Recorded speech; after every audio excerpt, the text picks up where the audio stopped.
We're here at the 8th session of the Permanent Forum on Indigenous Issues. This year's Permanent Forum session places special emphasis on implementation and detailed review of the Permanent Forum's previous recommendations.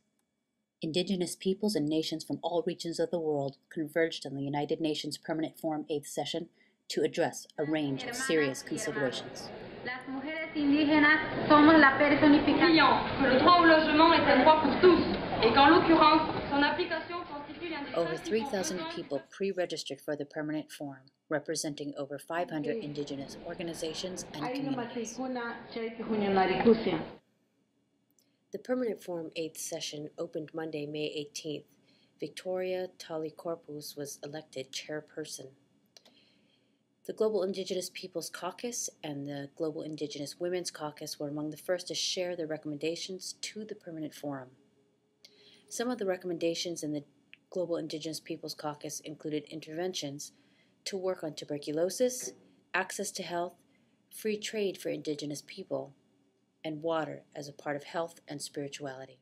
The Global Indigenous Women's Caucus urged the Permanent Forum to support Indigenous people's rights on a number of issues, including a push for food sovereignty, the right to gather, hunt, and fish, and for rights to traditional lands, territories, and waters. They also called for a moratorium on new fossil fuel developments on or near traditional lands or territories.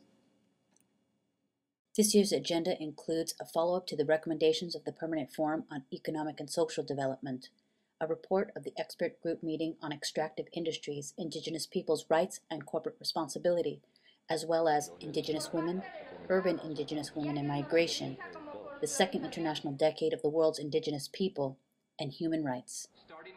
In a pleasurable surprise, a statement was read by the U.S. government representative for the first time at the Permanent Forum.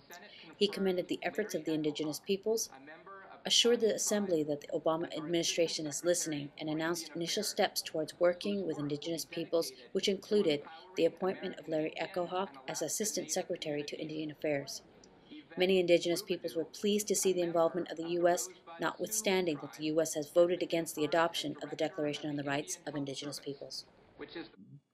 Some of the highlights of the proceedings included the Indigenous youth making two powerful interventions to the Permanent Forum. It's been a long week at the Permanent Forum. People have worked very hard on their interventions. In addition to all the recommendations that have been made, one of the best things that have come out of this are the connections of Indigenous peoples from all over the world working on common issues. Stay tuned for more.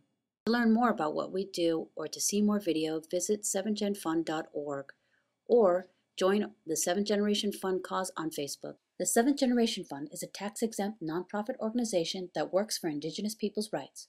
All donations are tax-deductible.